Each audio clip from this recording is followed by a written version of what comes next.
Hey everyone, Crisis here. I'm with my boy here, Chad, and we're going to talk about a topic that has been pretty frequently requested on my channel since I made my Cole MacGrath power scaling video, and that is Cole from Infamous versus Alex Mercer from Prototype.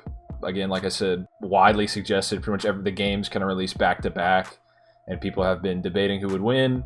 I don't think a single one's really ever done it properly that I've seen. Just if you look on like Quora or Reddit or something. Comic Vine. But we're gonna try to break it down and sort of give the honest truth, if you will, to the subject. So I think at first we'll start with just sort of their attack potency. So just in how strong are they, just with their powers and such. Obviously, most of this I'm gonna probably go into.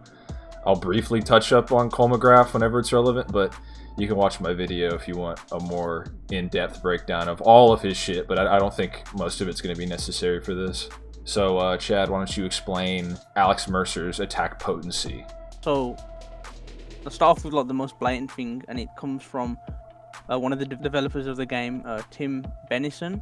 Basically, what they intended was for him to be able to lift cars, tanks, and destroy buildings, and even like one-shot helicopters with kicks, which when you get to a certain point in the game and level up quite a lot, Alex can do. But just for a more power scale perspective, he's able to easily beat up hunters, which are like these super powered infected, and they're easily able to just by landing on tanks, they're able to one-shot them. Would put them into like the small building to building ranges of attack potency. Normally, when you're in a mission, about 2 of them will show up at a time, and Alex can easily just dispose of them.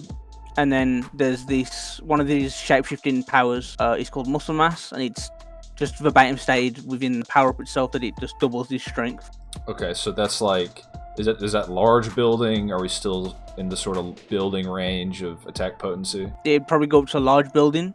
Yeah. So what about the like nuke feat, if you want to call it a feat, from Prototype 1? Basically, what happens is the US military or Blackwatch nuke the city as a contingency plan to get rid of the infection. Mm-hmm. And the nuke feat would be small city level, and he doesn't even get caught up in the ground zero of the explosion. Like, he's decent distance away as he flies away in a helicopter, but he's basically just not even like a pile, just like strands of flesh. Yeah, so he's not even in like the center of the bomb blast, which obviously would be where most of that small city energy would be, and then he still just gets fucked up by it. He still needs some biomass to come in and heal him. With that out of the way, we kind of had like a pretty good idea of where he should scale based on that.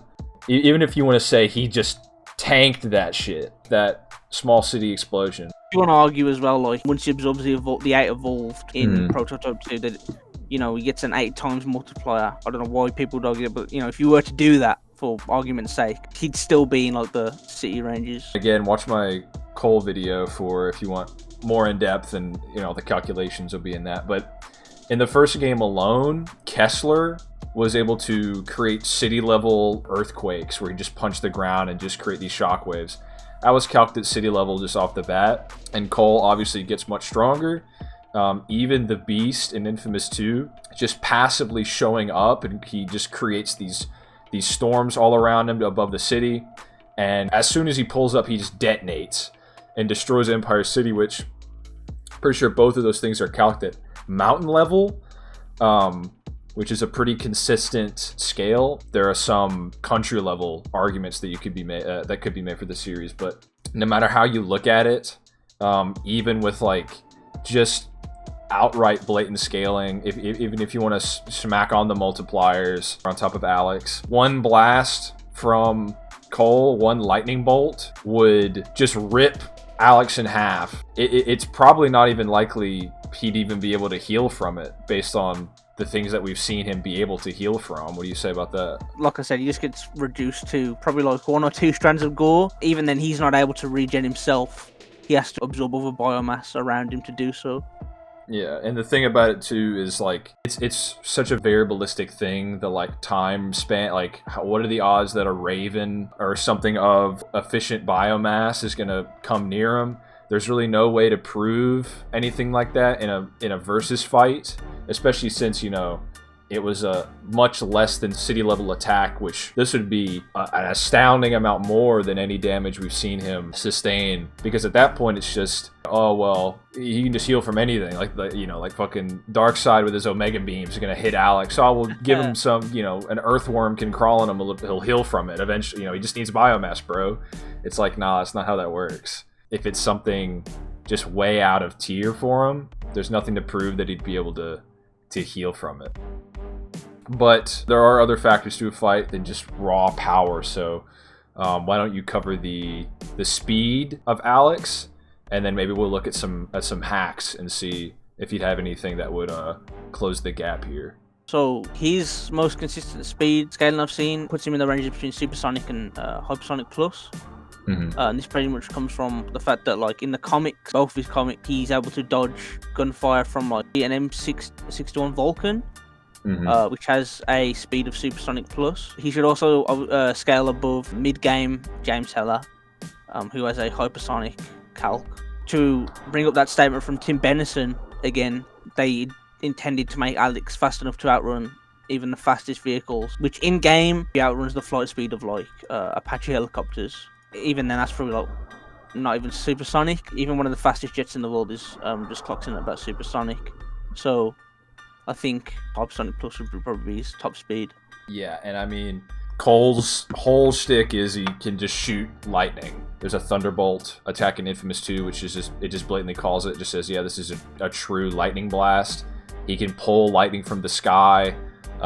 Clearly, you know, what he'd be firing would be at the speed of lightning, which is massively hypersonic. So at this point, the fight's going to start, and Cole is just going to shoot a lightning blast faster than anything Alex would be able to perceive, and he would just get just a hole in his chest, just disintegrating him, and then he'd just be reduced to probably less than a couple strands of biomass at this point, less than a couple strands of matter. It is a mismatch. I understand why the fight is requested. They're very similar games. Not to make the Prototype fans, you know, so angry, although I'm sure there's going to be a little bit of that.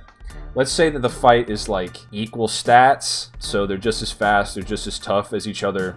Is there any one of these abilities that Alex could, you know, take advantage of that maybe Cole wouldn't have a resistance to, you know, if they are equal? Man, I mean, you spoke about this a few days ago, and I asked you, could Cole resist having pretty much like his mind and body absorbed at the same time? And you did say probably not.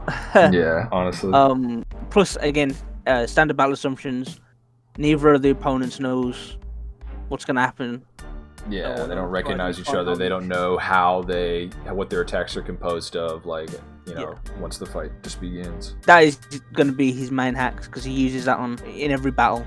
I would say, matter-wise, Cole should probably be able to withstand having his, like, matter, like, broken down.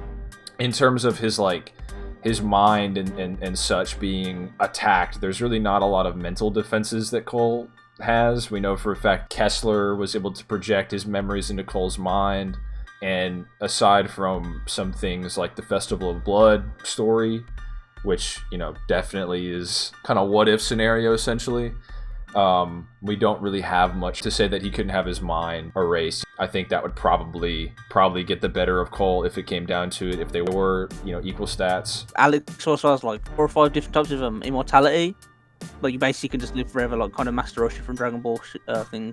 You know, you can come back from a grievous wound that should logically just kill an average person. And type 7, which is pretty much just like undead immortality, and type 6, which is pretty much parasitic immortality. So if he was reduced to like just a strand, he could just absorb at least a small amount of living tissue, like a crow, like we see in the game. He'd be able to come back just from that pretty much, because he regens his whole body just on that. If you're in the same tier, if the damage that he is being hit with is something consistent with which he's been able to withstand before, and it's not just wildly out of tier, Alex is a very, very hard character to put down. that's pretty much it. I think overall, just in a generic sense, the fight is a mismatch. Unfortunately, it's not very close at all. It's kind of just a blitz in one shot. That's pretty much all there is to say about it. Appreciate you coming on, Chad. No problem. You can join the server. It'll be in the description, and I'll have it in the pinned comment. Chad's there too. If you have any questions for him about Prototype or anything like that, he'll be there to respond, hit you up. See you guys next time.